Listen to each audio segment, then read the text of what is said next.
lecturers allow us to introduce ourselves. We are from Pathfinder Group, and we would like to present our service quality assessment regarding the Driving Sustainable Growth with MRT Jakarta consulting project measuring customer satisfaction.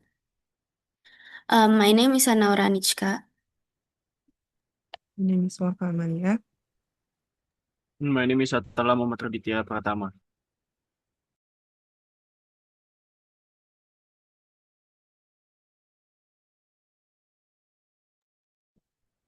Okay, first, let me start with the background of our project.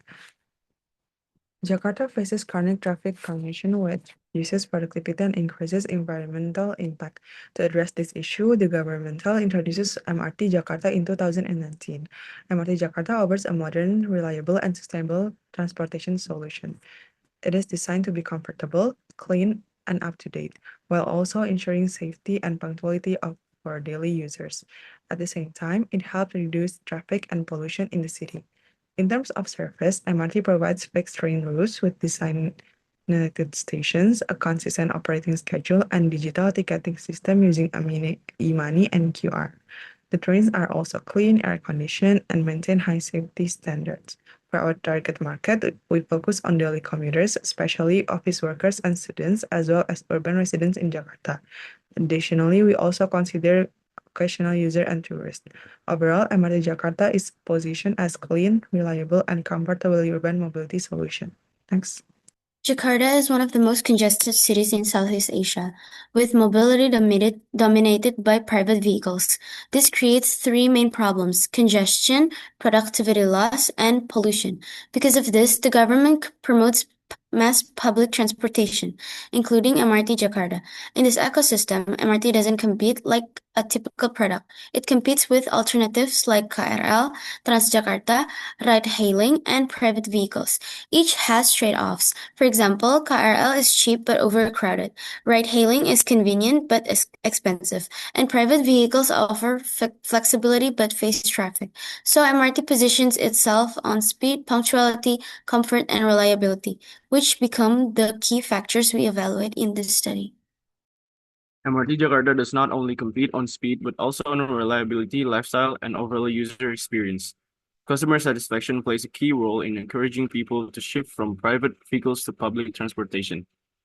There are several key drivers. First, driving models shift through reliable and traffic-free travel. Second, enhancing thought value by increasing commercial activity and supporting smart city development. Third, building brand trust through better service quality. And finally, improving customer retention by meeting core needs like cleanliness and digital convenience. Next. Okay, to understand customer perspective on service quality, we conducted a survey targeting MRT Jakarta users. We used two main frameworks, ServQual and Net Promoter Score or NPS. To ensure reliability, we applied the Cochrane method to determine the required sample size. With a confidence level of 95% and a margin of error of about 9.8%, we collected data from 106 respondents. Although the ideal sample size was 385, this number is still sufficient to identify key patterns in customer satisfaction. We chose this method because it provides a practical way to estimate sample size for large and dynamic populations like MRT users. Additionally, ServQual helps us evaluate service quality across key dimensions, while NPS measures customer loyalty and willingness to recommend. Next, the ServQual method is used to evaluate service quality by measuring the gap between customer expectations and perceived performance. We use a structured questionnaire with a 5-point Likert scale. There are 5 key dimensions. First, reliability, the ability to provide consistent and on-time service. Second, responsiveness, how willing staff are to help passengers. Third, assurance, the level of safety and trust in service. Fourth, tangibles, the physical condition of trains and stations. And fifth, empathy, the level of care given to passengers. Based on these dimensions, we developed 17 questions consisting of both expectation and perception questions. Next, in addition to service quality, we also measure customer loyalty using the Net Promoter Score. Respondents rated how likely they are to recommend MRT Jakarta on a scale from 0 to 10. They are categorized into three groups: promoters, who are highly satisfied and loyal; passives, who are neutral; and dictators, who are dissatisfied. From our results, 60.4% are promoters, 0.9% are dictators, resulting in NPC of approximately plus 60.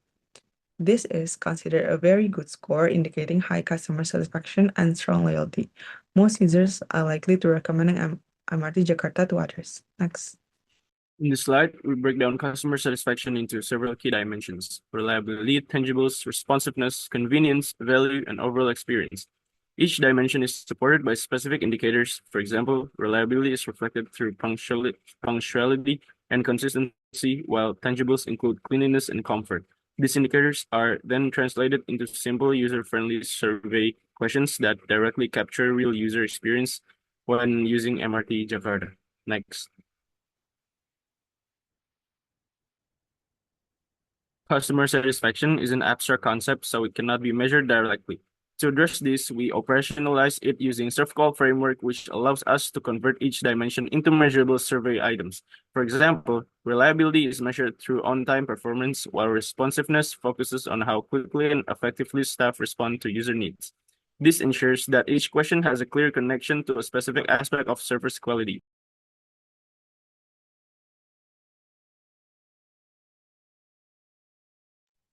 In addition, we include assurance, tangibles, and empathy as key dimensions. Assurance relates to users' sense of safety and trust when using MRT. Tangibles focus on physical service quality, such as cleanliness of trains and stations.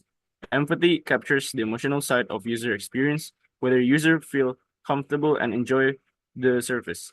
Together, these dimensions provide a comprehensive view of both functional and emotional satisfaction.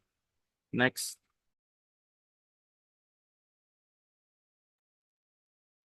To evaluate overall performance, we use two main metrics. First, overall satisfaction is measured through a direct question using a 1 to 5 Likert scale. Second, we use Net Promoter Score or NPS to measure customer loyalty. NPS classifies users into promoters, passives, and detractors based on how likely they are to recommend MRT Jakarta. This helps us understand not only satisfaction, but also long-term user loyalty and advocacy. Next.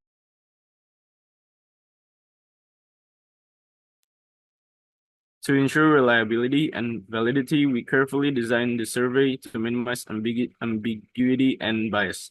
All questions use clear and simple wording, and each question focuses on only one aspect to avoid confusion. We also use specific and measurable terms instead of vague language. In addition, we apply neutral phrasing, balanced Likert scales, and anonymous response to encourage honest and unbiased feedback. Next.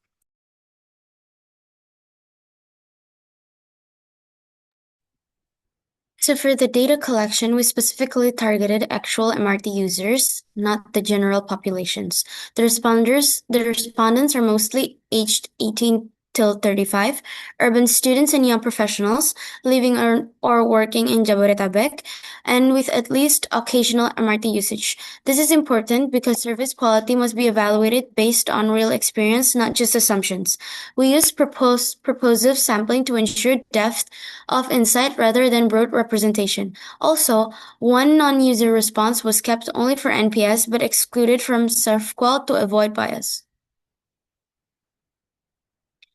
The data was collected using an online questionnaire via Google Forms. Here are the key details. The periods were about March 23 till 29, and the distribution was distributed through WhatsApp, Line, and personal networks. The format is a Likert scale from 1 to 5, NPS 0 till 10, and open-ended responses. We choose online collection because MRT users are digitally active and it reduces interviewer bias. From a reliability standpoint, there are 3 points. No sensitive data collected, responses were anonymous, and the participation was voluntarily. So overall, the dataset is clean, relevant, and ethically sound, suitable for service quality analysis. Now we get into the survey output. First is the reliability aspect. Moving to the results, We measured two key indicators. First is MRT is on time, which is the mean score is 4.57, and the service is reliable, which is the mean score is 4.47. Looking at the distribution, most responses are concentrated at 4 and 5, with very few low scores. This shows strong consistency in performance. Passengers clearly perceive MRT as dependable and punctual, which directly supports its core value proposition of avoiding traffic delays. Next is the responsiveness. We analyzed that the staff helpfulness has a mean of 4.45 and the payment ease has a mean of 4.53. Again, responses are heavily skewed toward high scores. Additionally, from open-ended data, there are 2 points that we can conclude. The top improvement request is more routes or stations, which has 41 mentions, followed by service or payment and facilities. This tells us something important, which is operational responsiveness is already strong, but system expansion is the main unmet need. Next is reassurance. We measured that the safety feeling has a mean of 4.56 and the price worthiness has a mean of 4.41. The majority of responses are again in the 4 till 5 range, especially for safety. This indicates that the passenger trusts MRT both in terms of physical safety and value for money. So MRT successfully builds confidence and trust, which is critical in public transportation. Next is tangibility. We looked at the accessibility of stations and the comfort of facilities. The chart shows strong clustering at higher scores, especially at 4 and 5, meaning users generally perceive a clean stations, comfortable facilities, and good accessibility. This confirms MRT delivers well on its premium and clean experience positioning. Next is empathy. Empathy focuses on emotional and user-centered experience, which is, and here we measured enjoyment, satisfaction, and likelihood to recommend. From the data, it is a high concentration at score 5 for enjoyment, and satisfaction is mostly satisfied. NPS also shows many scores in the 8 till 10 range. This indicates strong positive sentiment and high willingness to recommend. So beyond functionality, MRT also delivers a pleasant and user-friendly experience.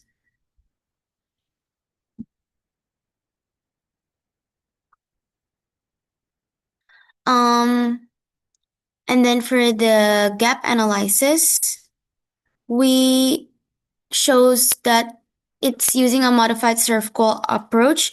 We use perceived scores as the main indicator and calculate the gap as 5 minutes perceived score, where 5 represents the ideal expectations. From the results, all dimensions still have a gap, meaning MRT performance is good but hasn't fully reached customer expectations. Looking at the data, assurance has the small gap, which is 0.44, so it is the strongest area. Responsiveness has the highest gap, which is 0.55, indicating the biggest improvement needed is in responsiveness aspects.